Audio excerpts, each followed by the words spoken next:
경쾌함 속에 솔로가 아주 인상적이었습니다. 인생의 연륜을 묻어내면서 하나님 절대로 나를 포기하지 않으심을 노래하는 귀한 찬양 참 감사합니다. 인도가 영국의 식민 통치하에 있을 때의 이야기입니다. 자기한테 고개를 숙이지 않던 식민지 출신의 한 젊은 학생을 참 안이 꼽게 여기던 영국인 교수 피터스라고 하는 사람이 있었습니다. 학생의 이름은 간디입니다. 어느 날 대학 식당에서 우연히 이 영국인 교수 피터스하고 그다음에 간디가 옆자리에 앉아서 식사를 하게 되었답니다. 피터스 교수는 간디한테 거드름을 피우면서 이야기를 했습니다. 이보게, 아직 잘 모르는 모양인데 돼지와 새가 같이 식사하는 경우는 없다네 하고 이야기를 했습니다. 간디가 뭐라고 이야기했을까요? 걱정 마세요 교수님, 제가 다른 곳으로 날아갈게요. 뭔 말인지 모르시는 분들이 좀 있어요. 이제 한 방 먹은 이 교수님의 복수심에 불타오릅니다. 그리고는 다음번 시험에 간디를 골탕 먹이려고 작정을 했는데 만점에 가까운 그런 점수를 받았다고 합니다. 그래 이 교수님이 그래도 뭔가 이렇게 좀 한마디 하고 싶어가지고 질문을 하나 더 던졌습니다. 간디에게 던졌습니다. 내가 길을 가다가 돈자루와 지혜 같은 자루를 발견했다네. 자네라면 어떤 자루를 선택하겠는가? 간디가 이야기합니다. 그야 당연히 돈자루죠. 교수가 뭐라고 했을까요? 혀를 차면서 이야기했답니다. 나라면 돈이 아니라 지혜를 택했을 거야. 간디의 대답입니다. 뭐 그거야 각자 부족한 거 선택하는 건 아니겠습니까? 이제 신경질이 날 대로 난 교수님, 시험지에다가 간디 시험지에다가 이더트, 멍청이라는 말입니다. 그렇게 써서 돌려줬습니다. 간디가 교수님 옆에 지나가면서 이야기했답니다. 교수님, 제 시험지에는 점수는 안 써있고 교수님 사인이 써있던데요. 지혜롭지 못한 사람들이 가득한 곳, 그곳에는 분열과 다툼, 분쟁, 타인을 폄하하는 이야기들이 반복되어집니다. 이것이 우리가 살고 있는 현실의 모습입니다. 창조 직후의 에덴은 어땠을까요? 에덴은 사람과 모든 피조물들 사이에 평화의 질서가 지배하고 있었을 겁니다. 그런데 그 틈새를 사탄이 공략합니다. 이간질하고 책임 전가하고 원망하면서 에덴을 떠나게 만들었습니다. 그리고 홍수 직후에 하나님은 노아와 그 아들들에게 이렇게 이야기하십니다. 땅의 모든 짐승과 공중의 모든 새와 땅에 기는 모든 것과 바다의 모든 물고기가, 여기까지는 창세기 1장과 2장에 나오는 그 축복의 언어를 그대로 읽어내는 것 같습니다. 그런데 범죄한 인간들에게 주시는 그 다음의 이야기는 이렇게 이어집니다. 그 모든 피조물들이 너희를 두려워하며 너희를 무서워하리니 이것들은 너희의 손에 붙였습니다. 너희 모든 산 동물은 너희의 먹이가 될지라. 채소같이 내가 이것을 다 너희에게 주노라. 홍수 사건 이후의 피조 세계는 더 이상 화해의 자리가 아니라 피조물들이 사람을 두려워해야 되는 자리로 바뀌었습니다. 모든 살아있는 동물은 채소를 먹듯 사람들의 먹거리로 전락해버리고 말았습니다.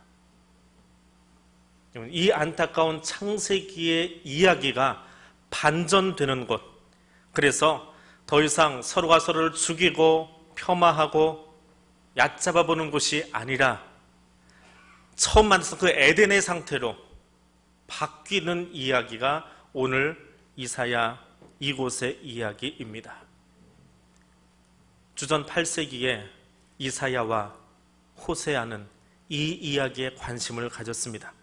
특별히 이사야는 7장 14절에서 처녀가 잉태하여 아들을 낳으리니 그 이름을 임마누엘이라 하리라.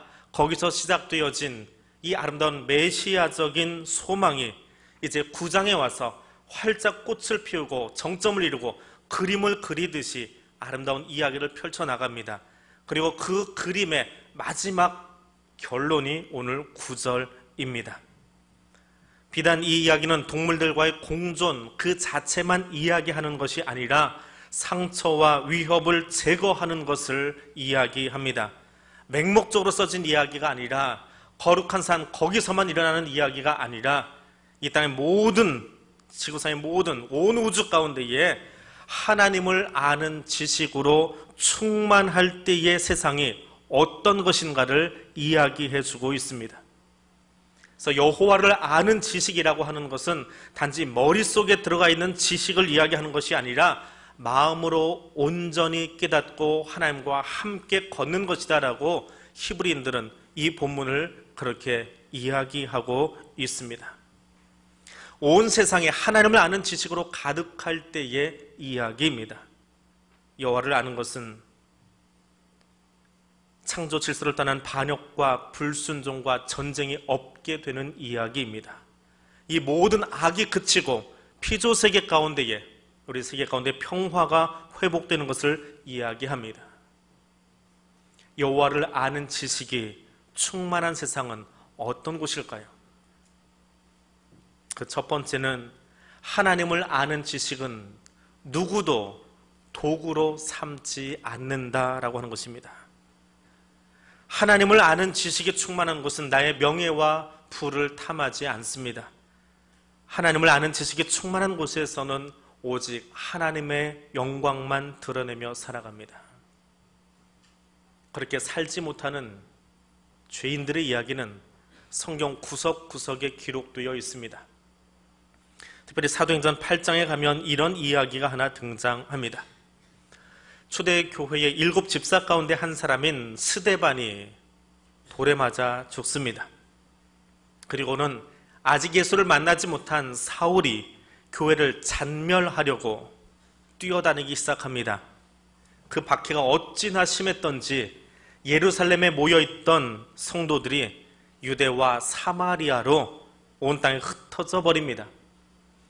근데 예수님이 십자가에 죽으셨을 때처럼 제자들이 방 안에 박혀 있는 것이 아니라 사방으로 흩어져서 그곳에서 예수의 복음을 전하기 시작했다라고 누가는 기록하고 있습니다. 그때에 사마리아 성으로 피신 갔던 빌립의 이야기가 있습니다. 사마리아는 같은 유대인이지만 유대의 한 외딴 섬처럼 지내고 있던 동네입니다. 그 사마리아 성에 가서 예수를 전하고 더러운 귀신을 쫓아내고 중풍병자를 고치고 안진뱅이를 일으키는 표적이 나타납니다. 그리고 그러한 전도 사역은 사마리아 사람들을 바꾸기 시작합니다. 그리고 마술사 시몬이 빌립을 만납니다. 온갖 마술을 통해서 사람들을 놀라게 했던 시몬이 빌립을 통해서 예수를 만나고는 그것에 놀라서 예수를 영접하고 세례를 받는 이야기가 나옵니다. 더불어서 그 빌립과 더불어서 사마리아 성을 뛰어다니면서 거기서 예수를 증거하는, 그리고 그 빌립이 행하는 모든 표적과 큰 능력을 보고 놀라움을 금치 못하게 됩니다. 자, 이런 이야기가 예루살렘에 들립니다. 예루살렘 사람들의 입장에서 사마리아는 참 이상한 곳이었습니다. 자기들과 같은 유대인이지만 우리와 다르기 때문에 개 취급하던 그 동네가 복음을 듣고 변화되었대요. 바뀌었답니다. 그래서 확인을 하고 싶었습니다. 그래서 그 사마리아로 사도 중에 으뜸이라고 하는 베드로와 요한이 달려갑니다. 그리고 베드로와 요한과 빌립과 더불어서 사마리아 땅 안에 성령의 운동이 일어나기 시작합니다. 자, 이 일을 시몬이 보고 있어요. 회심한 시몬이 베드로와 요한과 빌립의 일을 보고는 주머니를 뒤적거리기 시작합니다. 왜 그랬습니까? 돈을 꺼내려고요. 돈을 꺼내서 사도들의 발 앞에 두고 이야기합니다. 선생님들, 이 권능을 내게도 주어서 누구든지 내가 안수하는 사람은 성령을 받게 해 주십시오. 안수기도를 통해서 초신자들도 예수 모르던 사람도 성령을 받게 하고 싶은 간절한 마음인 것처럼 보였습니다. 그런데 그때에 하나님이 예루살렘에서 온 베드로의 눈을 열게 하십니다. 겉모양이 아니라 빌립의 중심을 보게 하십니다. 사도들은 예수 알지 못하고 죽어가는 사람들이 불쌍해서 긍휼히 여겨서 그들에게 안수하고 기도했는데 시몬은 그렇게 생각한 것이 아니었더라라고 하는 겁니다. 그래서 그리스도인들이 살아가는 모습이 고차원적인 마술로만 이해되었던 겁니다. 그래서 그 성령을 도구 삼아서 사도들처럼 나도 그렇게 살아보고 싶고 그 명예를 한번 취해보고 싶은 그런 마음으로 돈을 꺼냈던 것입니다. 다른 사람에게 선을 행하기 위함이 아니라 그들의 영혼을 불쌍히 여긴 것이 아니라 자기 자신의 명예를 위해서 능력을 바랐던 것입니다. 그리고 그 능력은 돈이면 다 된다라고 하는 생각으로 성령을 모욕했던 것입니다. 죄사하는 것과 성령의 은사와 영생은 이 땅의 재물로 사고 파는 것이 아닙니다. 성령의 은사는 의사나 법률가의 조언처럼 돈으로 지불하여 받고 소유하는 것이 아닙니다. 하나님은 베드로의 눈을 여셔서 시몬 안에 있는 비뚤어진 그 모습, 죄로 인해 형성된 잘못된 인격을 보게 하셨습니다. 그래서 베드로는 시몬에게 이야기합니다. 내 마음이 옳지 못하다. 내 마음에 악독이 가득하며 불의에 매여 있다라고 말합니다. 하나님을 아는 지식에 바로 서지 않으면 그 안에 옳지 못한 악함과 불의가 가득할 수밖에 없습니다. 하나님을 아는 지식에 바르게 서지 않으면 명예와 부를 탐닉하고 성령 하나님까지도 내가 붙잡고 휘두르고 싶은 그 교만함 속에 살아가게 됩니다. 하나님이 없는 마음, 하나님에 빠져나간 빈 마음 속에서는 내가 왕이 되고 다른 모든 사람은 내 발 아래 두고 싶어 하는 그 교만함이 자리를 잡게 합니다. 거꾸로 이야기하면 하나님을 아는 지식이 가득하게 되어지면 강자도 약자도 모든 피조물이 함께 어우러진 하나님의 나라, 새하늘과 새 땅을, 회복된 에덴을 만들어 가게 되는 것입니다. 오늘 우리 교회 안에, 오늘 우리의 가정 안에, 오늘 이 민족 가운데 그 하나님의 나라를 만들어가는 청지기들이 되어지기를 주님의 이름으로 부탁드립니다. 두 번째로, 하나님을 아는 지식이 충만한 사람은 창조의 목적을 분명히 알게 되어집니다. 하나님을 아는 지식이 충만한 땅, 그곳이 새 하늘과 새 땅이고 회복되어진 에덴이고 하나님의 나라입니다. 하나님께서 창조하신 모든 것은 하나님의 영광을 드러내기 위하여 창조되었습니다. 그 어떤 것도 인간의 영광을 위해서, 내 이름을 위해서 창조된 것은 없습니다. 그런데 이 땅의 모든 피조물들 가운데에 유일하게 이것을 착각하고 사는 존재가 하나 있는데 그것이 인간입니다. 하나님은 창조 때에 우리를 피조물들의 관리자로 창조하셨지, 저들을 통해서 인간이 영광을 받거나 저들을 학대하는 존재로 우리를 만들지 않으셨습니다. 그런데 사람의 욕심은 끝이 없습니다. 하나님의 영광을 위하여 창조된 피조물들을 내 즐거움을 위해서 그들의 자유를 박탈하기 시작합니다. 사도 바울이 로마에 쓴 편지를 보면 피조물들의 썩어짐의 종노릇한 데서 해방되어 하나님의 자녀들의 영광에 이르기를 바라며 지금도 탄식하고 고통을 겪고 있다라고 적고 있습니다. 구원의 날 이사야가 이야기하는 이 아름다운 세상이 오기를 바라는 것은 비단 우리만의 이야기가 아니라 모든 피조물들이 기다리고 있는 학수고대하는 하나님의 나라다라고 하는 것입니다. 독사골에 어린이가 손 놓고 장난쳐도 물지 않는 참사랑과 기쁨의 그 나라가 이제 속히 오리라. 이 노래는 유년부 아이들이 부르는 동요가 찬송이 아닙니다. 이것은 하나님의 영광을 위하여 피조된 모든 피조물들이 하나님의 때가 빨리 오기를, 그때가 되어서 창조 질서가 온전히 회복되기를 바라는 모습입니다. 그러면 오늘 우리가 사는 이 땅이 그렇게 살지 못하는 이유가 대체 무엇입니까? 하나님을 아는 지식이 희미해져서, 희박해져서 그렇습니다. 영적 타락이라고 하는 것은 세상의 모든 것들을 나를 위해서 이용하려고 합니다. 내가 아닌 다른 사람들은 나의 도구고 수단에 불과하게 됩니다. 이러한 탐욕과 욕망은 경제 수준이 발달할수록, 산업사회가 발달할수록, 과학기술이 발전해 갈수록 비례해서 우리를 더 아프게 하고 있습니다. 사람이 기술이 발달하니까 물건만 만드는 것이 아니라 이제는 세포 속에 있는 유전자까지도 조작을 할 수 있습니다. 하나님이 만들어 놓은 설계도도 변경시킬 수 있습니다. 근데 누구 때문에 그 유전자를 조작하고 있습니까? 인간의 병을 치유해 보겠다고 그 물질을 만들어낼 수 있도록 동물을 유전자 조작을 합니다. 사람이 같은 땅에서 더 많은 작물을 수확하고 먹으려고 식물에게 유전자 조작을 합니다. 그런데 지금은 그렇게 유전자 조작된 동물과 식물 먹으려고 하지 않습니다. 뭔가 내 몸에 불편할 것 같아서 실컷 만들어 놓고는 이제는 용도 폐기해버리는 사람들의 모습이 있습니다.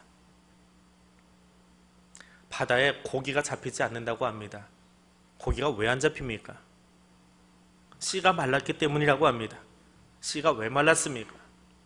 중국이 배를 끌고 와서 싹쓸이 해가기 때문이라고 합니다. 중국은 왜 우리 앞바다에 와서 난립니까? 북한이 가난하니까 중국의 어업권을 판매했기 때문이라고 이야기합니다. 안 그래도 미운 북한 더 밉게 만드는 이야기들로 몰아가고 있습니다. 그런데 생각해 보셨습니까? 가난했던 우리 앞 세대가 앞바다에 그물을 내리고 바다까지 긁어버린 우리의 죄는 왜 회개하지 않습니까? 일본은 100년 뒤에 후손들이 먹을 그 바다를 기억하면서 그물을 넓게 만들고 씨알들을 남겨놓았는데 우리는 다 긁어내놓고 이제는 남 탓만 하고 있는 우리는 왜 회개하지 않습니까? 철새가 보이지 않습니다. 그들이 와서 쉴 곳이 없습니다. 북쪽에서 남쪽에서 날아왔던 새들이 한반도에 잠깐 앉아 가야 되는데 그 새들을 구경하고 싶어서 높은 전망대를 만들었습니다. 그 새들을 보고 싶은 우리의 마음이 콘크리트를 깔고 전망대를 만들었습니다. 새들이 예전에 찾아왔던 그 기억, 엄마가 가르쳐준, 아빠가 가르쳐준 기억 가지고 한반도에 왔는데 땅에 앉아서 먹이를 먹을 곳이 없습니다. 배가 고프고 기력이 딸린 새들은 다시 날아오르지를 못합니다. 기껏 날아오던 새들도 사람들이 자신들을 만나기 위해서, 구경하기 위해서 만들어놓은 전망대 유리창에 자기 친구가 날아오는 줄 알고 쫓아갔다 부딪혀 죽어버리고 맙니다. 내 욕심이, 내가 더 보고 싶은 그 마음이 생태계를 아프게 하고 있는 모습은 왜 회개하지 않아도 되는 일입니까?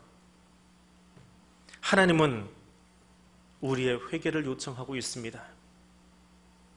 이스라엘의 회개를 위해서 암몬과 모압과 애굽과 바벨론을 쳐서 심판하실 때에 저들을 보라고, 사실은 내가 너희가 바로 서기를 원해서 저들을 치고 있다고 이야기하시는 하나님의 음성이 동일하게 오늘 우리에게도 들리고 있음을 기억해야 합니다.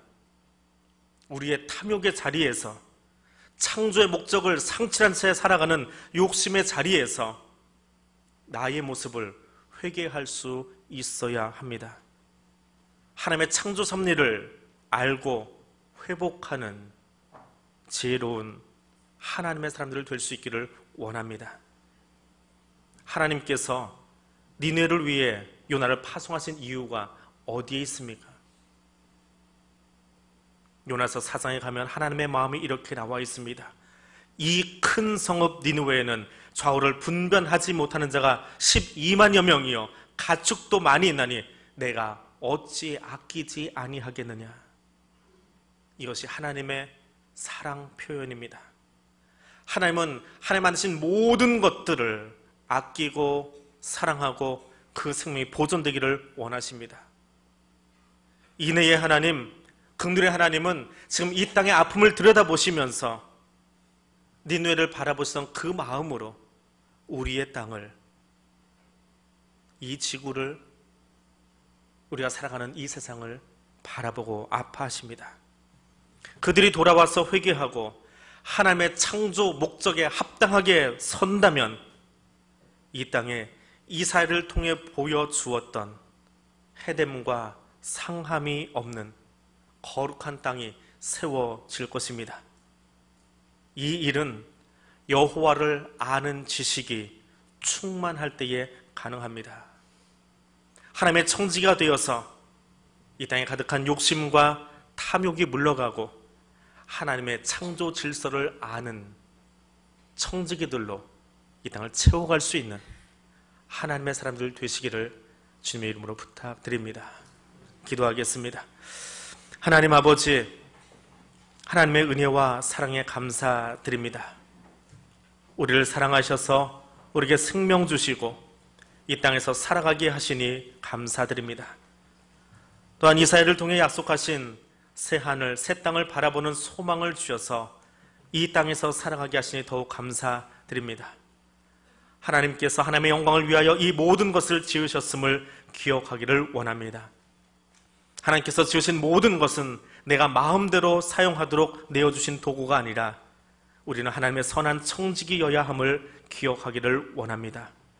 학대와 배를 채우기 위해서 수단과 방법을 가리지 않는 이 땅의 무질서함을 이제는 회개하게 하시고 제사장의 사명을 가진 우리가 손을 들어 이 땅에 하나님의 청지기로서 살아갈 수 있도록 성령 하나님 우리와 함께하여 주옵소서. 예수님 이름으로 기도드립니다. 아멘.